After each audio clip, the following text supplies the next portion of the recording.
Santai aja, santai. Iya, siap. Halo, assalamualaikum warahmatullahi wabarakatuh. Salam perspektif saya. Nah, saya sebenarnya ngobrol aja, nggak di perspektif saya. Saya ini sudah bersama seorang sahabat saya, anak muda. Pertama yang paling otoritatif di bidang usaha, paling tidak amanat apa tuh HIPMI itu ya. Jadi ini ketua HIPMI Kota Cilegon.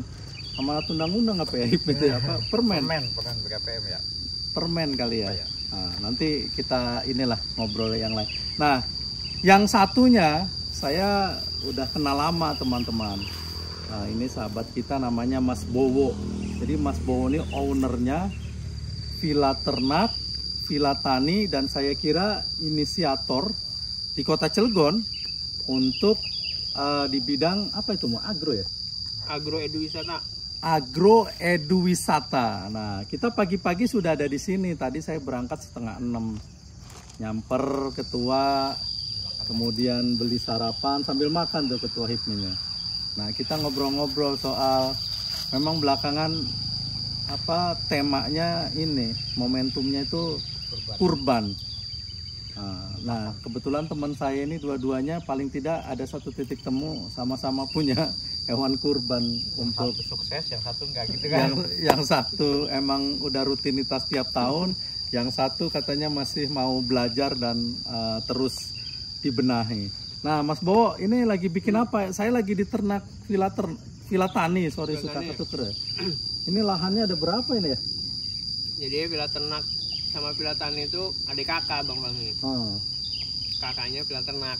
Kakaknya Villa Ternak. Adiknya Villa Tani. Bapaknya kurban. Karena awal-awal itu ya. Jadi yang ngeduitin anak kakak adik kakak ini kurban yang ngeduitin. Tiap tahun. Iya, yang ngasih jajan. Okay. Nah, ini sambil ngeteh. Nah, ini kita ngeteh. Piringnya 4 ya, Pak ya? Iya. 4 ya. Satu ya. Nah, sekarang kita 3 juga nggak apa-apa, itu 4 buat Masnya. Oh, iya. Itu ada 4. Kita di Villa Tani. Sekarang ini di Villa Tani. Jadi adik kakak ini Villa Ternak Villa Tani ini ya 6 hektar semuanya Kang Fahmi. Villa Tani dan Villa Ternak itu 6 hektar. 6 hektar. Udah berapa lama, Mas? Ya, kalau usaha sih dari 2010. Untuk ini ya? Kalau untuk yang ininya baru 2 tahun. Kalau Villa Ternak udah 6 tahun. Saya udah 2 tahun. Waktu peresmiannya saya hadir, teman-teman turut meresmikan. Udah 2 tahun, ini udah tahun lalu aja ya? Iya. Panen kacang ya? Iya, panen kacang bersama industri dan stakeholder yang lain. Udah 10 tahun, udah experience-nya udah agak panjang. Jadi Mas Bowo ini memang konsen. Spesifikasi pendidikan emang itu ya, Mas ya? Itu bukan Kang Fahmi. Saya itu sarjana kimia pertanian. Ya, tapi ada pertaniannya. Ya. Paling nggak ada ininya ya, apa namanya? Ya, ada pertaniannya. Ya, setidaknya bisa klaim Institut Pertanian Bogor yang lurus lah, yang nggak bengkok. Jadi Mas Bowo ini alumni IPB yang lurus. Biasanya alumni IPB bengkok. Banyak kerjanya di bank malah kan? Bengkok. Bengkok. Kalau ini linier paling tidak. Memang cocok. Jadi apa ini kira-kira potensi yang dalam sektor pertanian ya, terutama di daerah kita ya di Cilegon, ada potensinya kan Mas? Ini kan biasanya pertanian begini yang dingin gitu kan? Iya. Sejuk, kita ini panas ya. Ya lagi-lagi gini sih Kang Fahmi, kadang-kadang pertanian itu. Mas punten ada sendok nggak ya? Oh iya, Jadi pertanian itu biasanya terlalu dianaktirikan. Mulai dari supporting system, infrastruktur, pembinaan, dan lain-lain.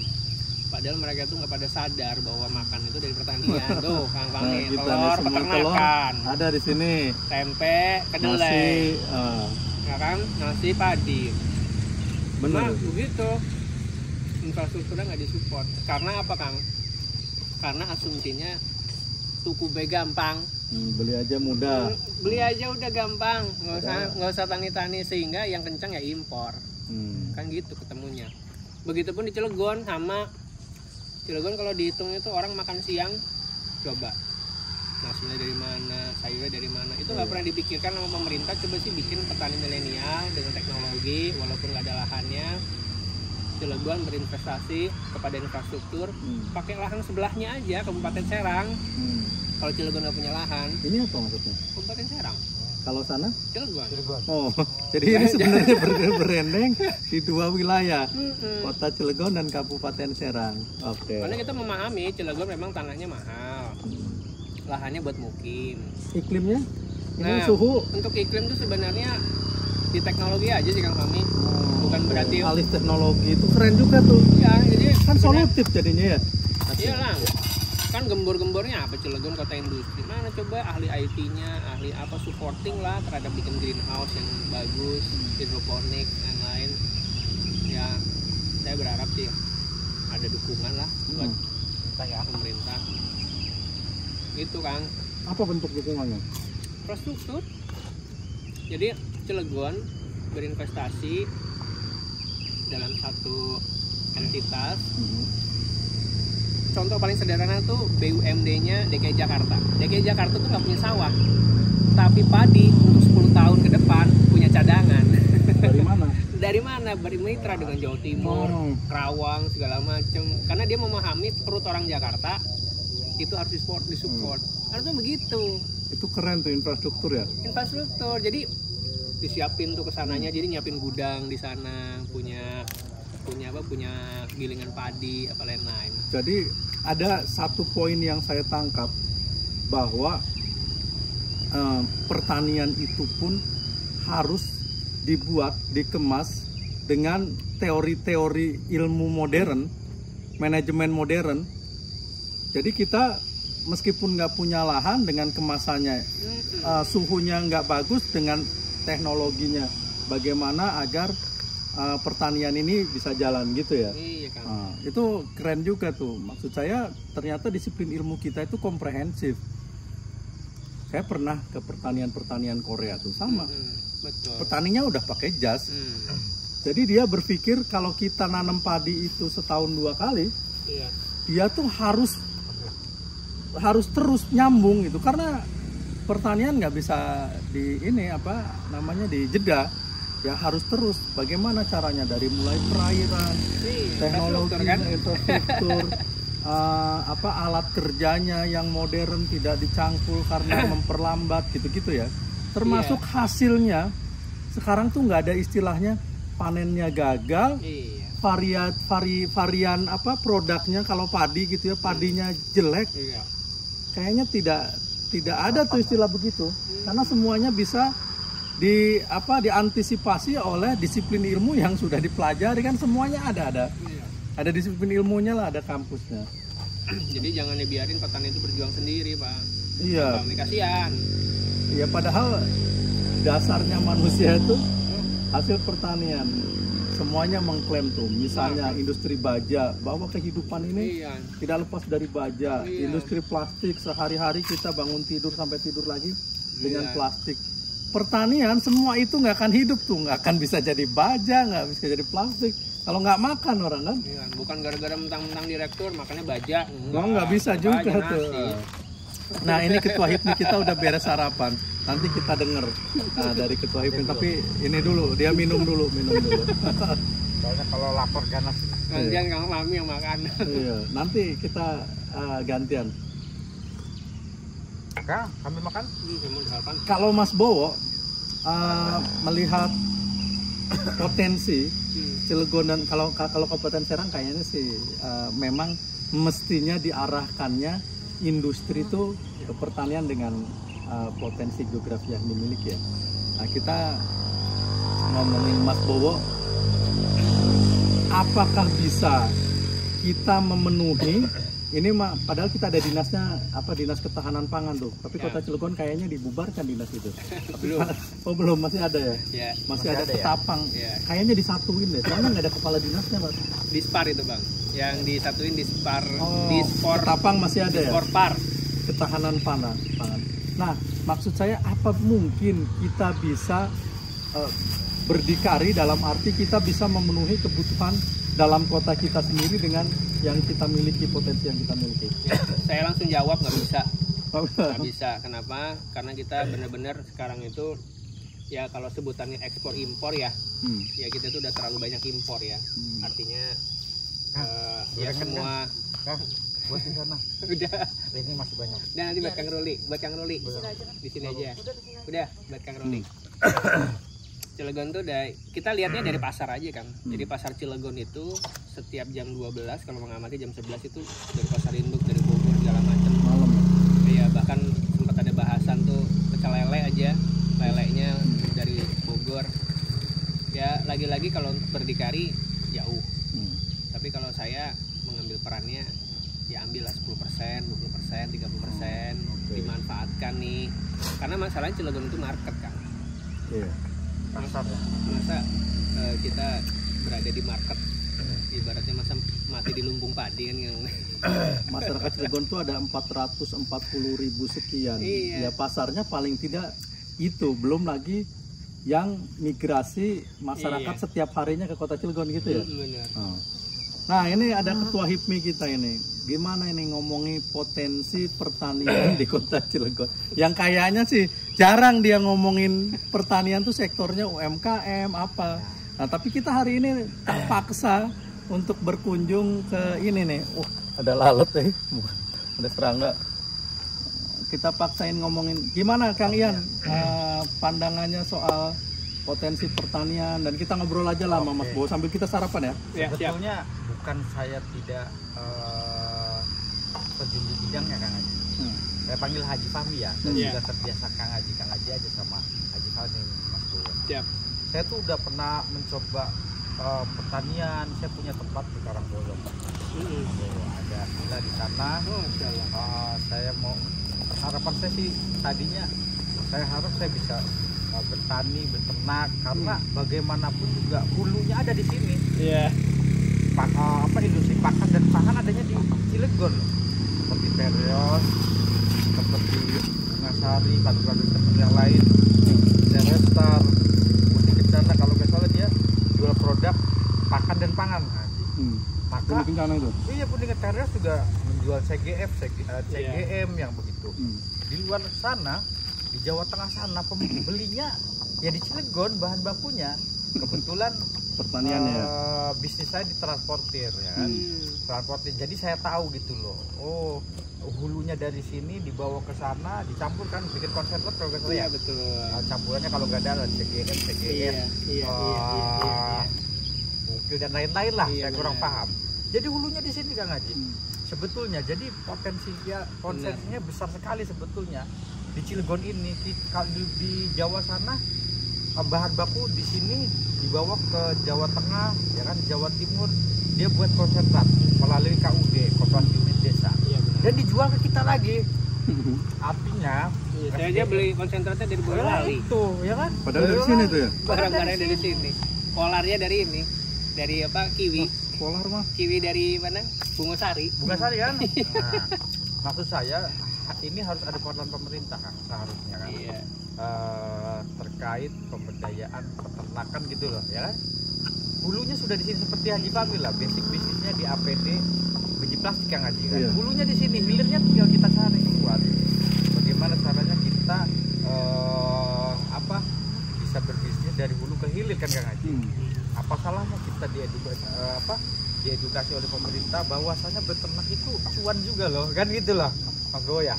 Bukan hanya sekedar petani itu kerja kotor-kotoran ya kan, bau, padahal cuan itu kan.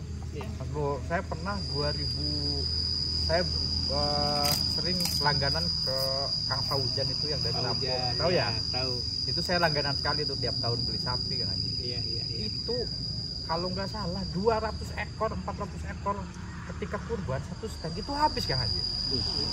Benar yang dikatakan Mas Bowo, waduh, peluang kita ini besar. Hanya saja didominasi dari luar ya, Kang ya. Dari luar. Kita itu sifatnya ya industri lah ada di sini.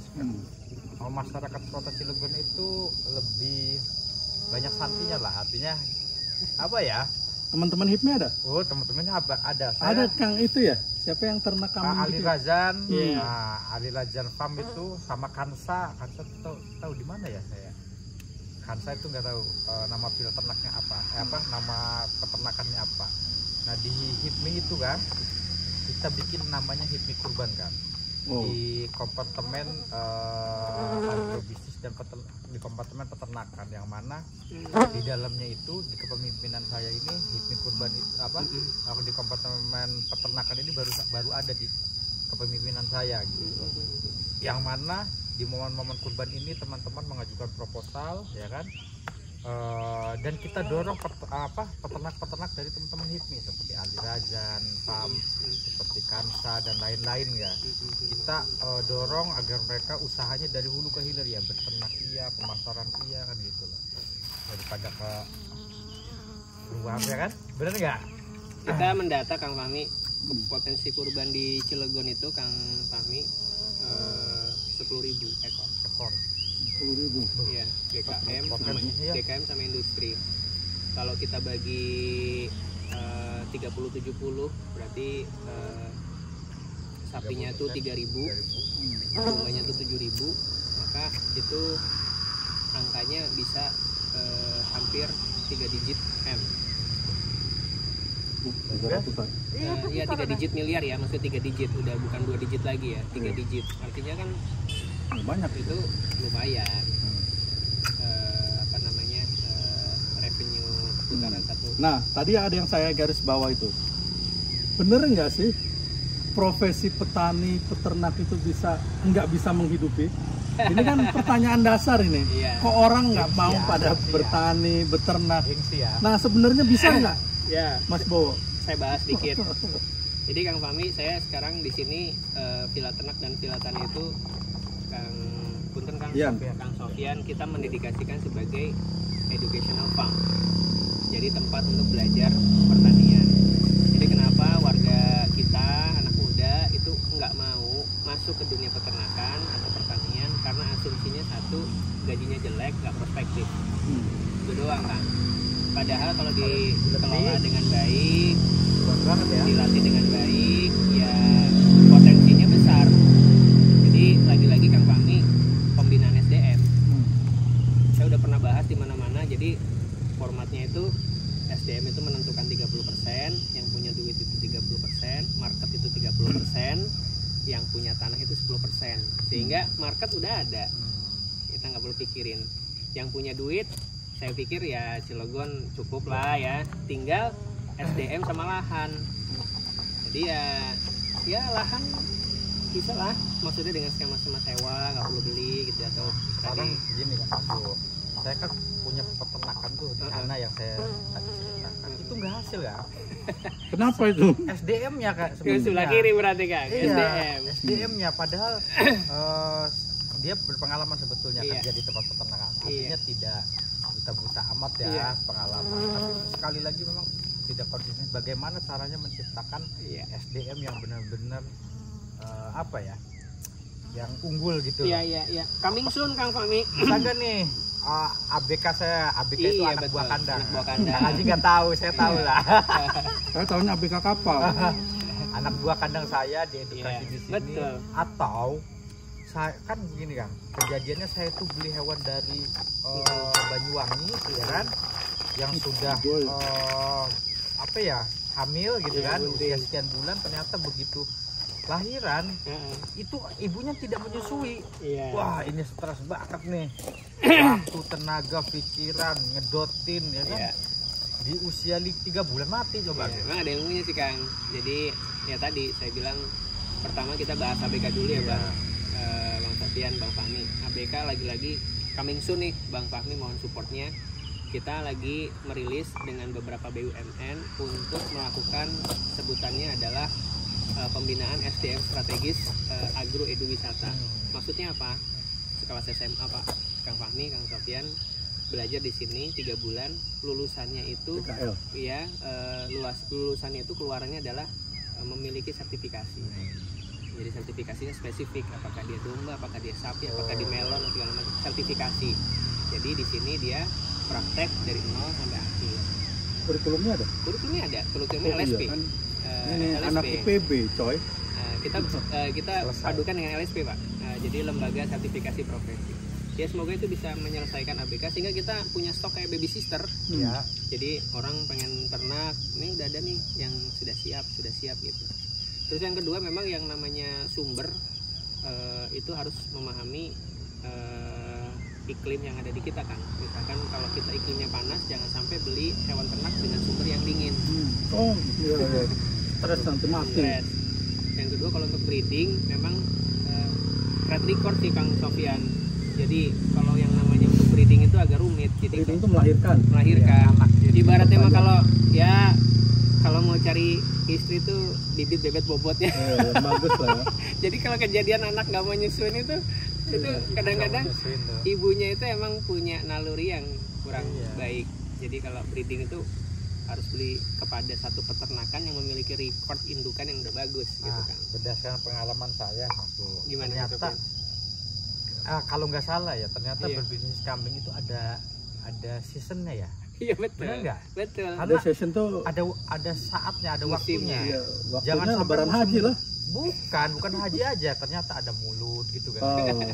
Saya pernah jualan itu buat akikah dan kambingnya betinaan. Kalau di sana tuh betina tuh masih bisa buat beda ya, akikah, kurban gitu ya. Oh iya, kan kalau di sini tuh umumnya akikah itu harus laki-laki dan kupak ya kan. Kalau di sana tuh kayaknya kupak aja atau udah di atas 6 bulan bisa gitu loh haji.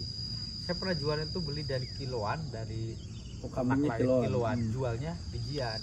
Cuan banget itu Kang Haji. Lumayan untung ketika untuk akikah, untuk mulut begitu loh, untuk sayur lah gitu. Dibanding breeding.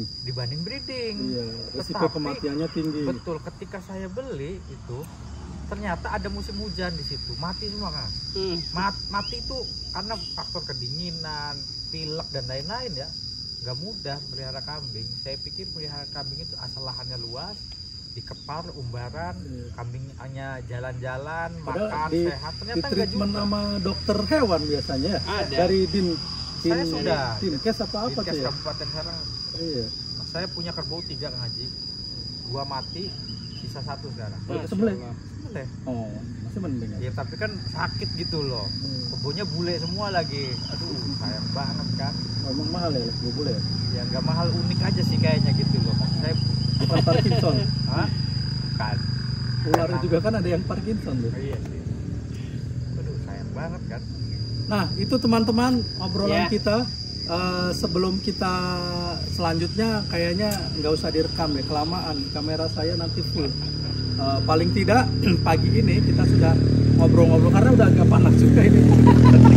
Nanti kita akan pindah. Nah, itu paling tidak obrolan kita dengan anak-anak muda yang di berbagai sudut kota, tetapi punya semangat untuk membangun, saya kira.